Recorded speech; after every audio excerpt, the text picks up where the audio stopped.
మనకి అంతకుముందు ట్రంప్ ఏం చెప్పాడు, ఇండియా మీరు రష్యా దగ్గర నుంచి ఆయిల్ కానీ లేదంటే ఆయుధాలు కానీ ఇవేవి కూడా కొనొద్దు, మీరు ఇవి కొన్నారంటే ఆ ఎఫెక్ట్ వెళ్ళి ఉక్రెయిన్ మీద పడుతుంది. సో ఇప్పుడు నేను చెప్పేది కనుక మీరు వినకపోయారంటే ఖచ్చితంగా మీ మీద టారిఫ్లు విధిస్తా అని చెప్పేసి కొంచెం బెదిరించాడు కదా. అయితే మరి వాళ్ళ బెదిరింపులకి మనం బెదిరుతామా? సో అందుకని చెప్పేసి అతను మాటలు పక్కన పెట్టేసి సో మనకు నచ్చింది మనం చేసుకుంటా ఉన్నాం. అయితే ఇప్పుడు ఏం చేశాడు ట్రంప్, 25% టారిఫ్ విధించాడు అనమాట. సో మరి 25% టారిఫ్ విధించిన తర్వాత దీని గురించే మనకి ఎంఐఎం చీఫ్ అయిన అసదుద్దీన్ ఓవైసీ గారు కూడా దీని గురించి రియాక్ట్ అవ్వడం జరిగింది.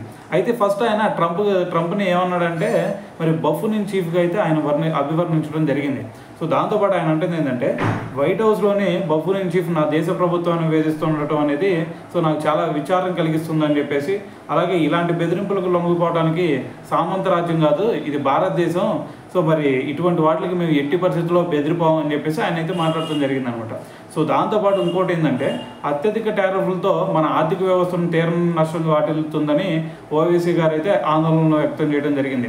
సో ఇంకా ఏమన్నారంటే మరి ట్రంప్ టారిఫ్ల పెంపుపై ప్రధాని మోడీ మౌనంగా ఉండటాన్ని కూడా ఆయన అయితే తప్పుపడటం జరిగింది. సో మోదీ వైఖరిని దారుణం అని చెప్పేసి ఆయన అయితే మాట్లాడారనమాట.